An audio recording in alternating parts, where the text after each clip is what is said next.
Let's do an experiment. Take a plank divided by 2 so that you know where the middle is, and make subdivisions equally spaced like a ruler so that you know the position of any object that you were going to place there. Pin the center so that this ruler is allowed to rotate. Now if you place two identical masses at equal distance from the center, the system remains in equilibrium. The picture is symmetrical. Whatever happens on this side is the same as whatever happens on that side. The forces are equal. But the moment you change the distance for one of them, one side wins. And we say that the system now has an angular acceleration. Even though the forces are the same, the system will rotate this way. There is something similar to a force acting here. A force accelerates objects in a straight line, which is a linear dimension, and this thing accelerates things in an angular dimension. Although they are very similar, we need to make a distinction. So let's give it a name. Let's call it torque. So the first thing that we notice is that this thing that we call torque is proportional to the distance between the point where the force is acting and the point of rotation. The next thing we should notice is that if you change one of the forces acting on the plank, one side wins, producing an angular acceleration. So we can also say that the torque is proportional to the force. Now we can take these two ideas and put them into one single equation, like this. Some of you already noticed that the angle of the force also matters.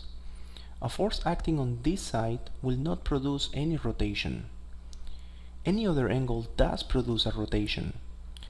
So we notice that when a force passes through the point of rotation, the object does not rotate.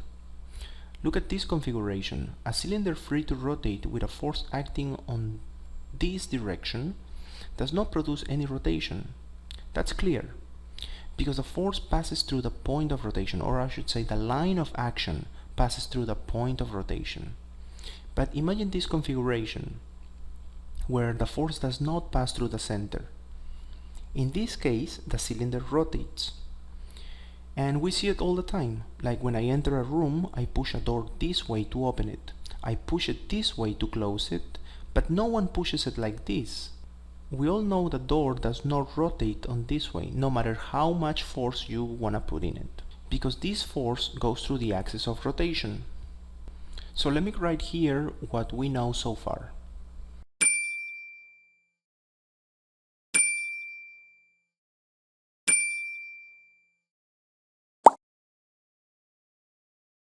In all cases, the forces can be decomposed. When you break down a force, look for those components that do not produce any rotation and get them out of there. Notice that breaking the force into components will produce the same results as rewriting the distance between the point of rotation and the line of action of the force. The magnitude of the torque is always the force times the distance, provided that they are perpendicular to each other. Another way of saying this is that the magnitude of the torque is r times f times sine of the angle between these two vectors, which looks a lot like the magnitude of a cross product. Actually, it turns out that that's what it is. So imagine you have an object, let's say floating in space, and now you apply a force on it. If the line of action of the force passes through the center of mass, the object will accelerate in that direction. If the line of action does not contain the point of rotation, the object rotates, besides having a translational motion, of course. If somehow I fix one point of the object so that the object does not move, but it can still rotate, then this is what happens. It will rotate about this point. What we always want with these rotations is the shortest distance from the point of rotation to the line of action of the force. And the shortest distance is a line that makes 90 degrees. This is why the distance and the force need to be at 90 degrees from each other. Or we can break down the force into components and find a component that makes 90 degrees with this distance.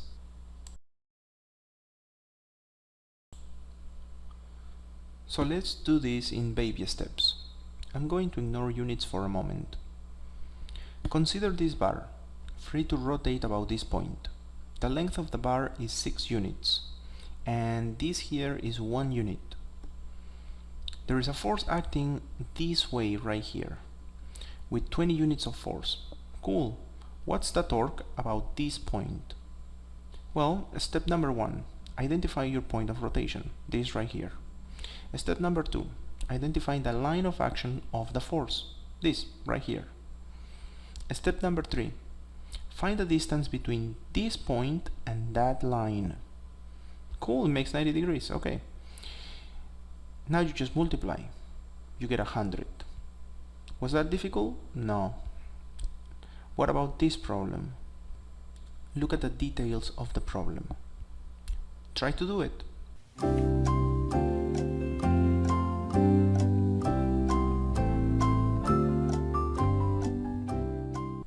You got it? That's right. This is the same as the other problem.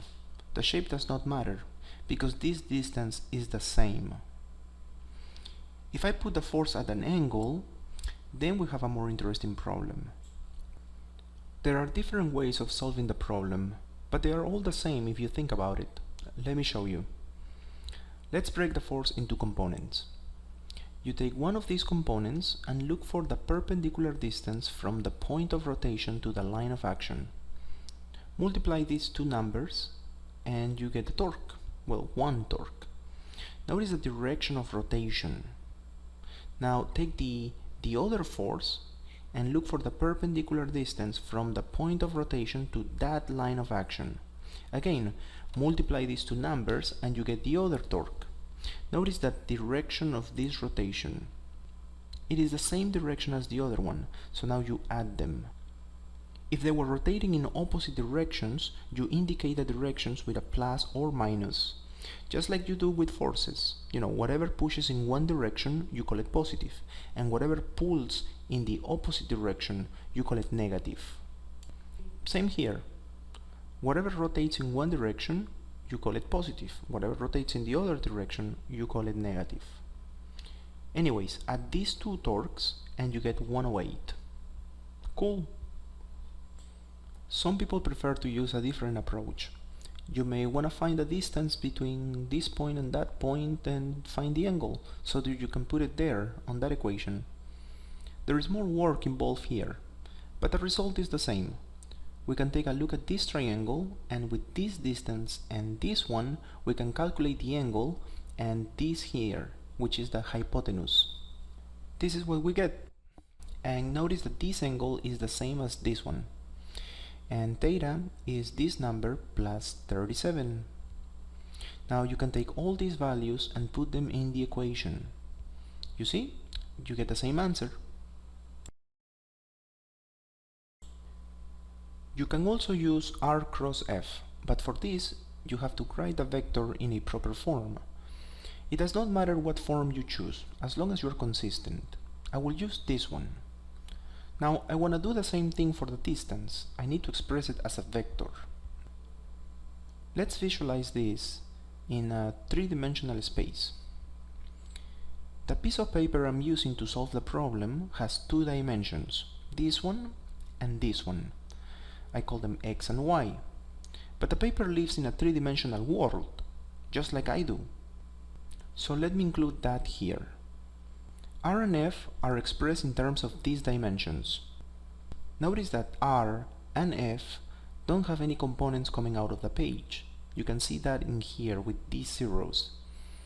You can see it better from this angle. Now you write a cross product and compute. You see, you get the same answer. Notice the direction of this vector. It points along this axis. The direction of the vector indicates the direction of rotation. It follows one of the versions of the right-hand rule.